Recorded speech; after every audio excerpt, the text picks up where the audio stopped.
Hello, my name is Luc Brunet and I'm a lecturer in the History Department here at the OU. I currently chair a Level 3 module on the history of Europe in the 20th century, and I also teach on our Level 3 module on the history of empire. Now, I conduct research in a number of different areas related to the Second World War and the Cold War, but I'd say my main research interest is on Vichy France, the regime that existed in France between 1940 and 1944. Now, I first became interested in looking at Vichy when I was an undergraduate student. As a Canadian studying in Paris, I was interested in French history, and so I took a course on France's international relations in the 20th century.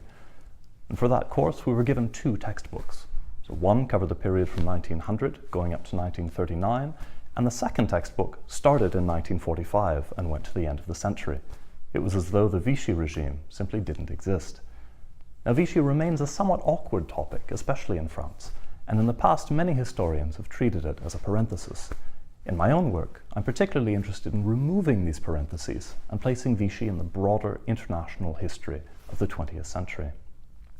So my first book looked at Vichy really through the lens of the history of European integration.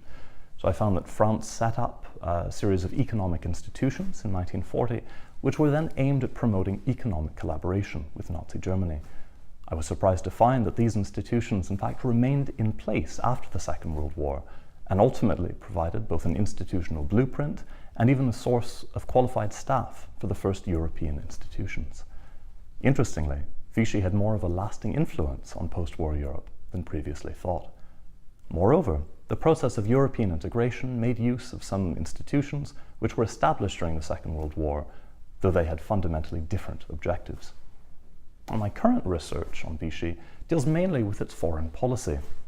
Now, it's generally assumed that Vichy couldn't really pursue its own foreign policy, and that it was little more than a puppet state, with Berlin holding the strings. So I challenged this view by looking at Vichy's relations with members of the British Commonwealth during the Second World War. So although Vichy and the UK severed official relations in 1940, Canada, South Africa, Australia and New Zealand all maintained diplomatic relations with Vichy France, even though these four countries were actively at war against Nazi Germany. So these diplomatic links provided an important back channel for Franco-British dialogue during the war, and they raise important questions of just how independent Vichy was in a Europe dominated by Nazi Germany. It also provides an interesting angle to study the evolution of the Commonwealth and the British Empire during the Second World War.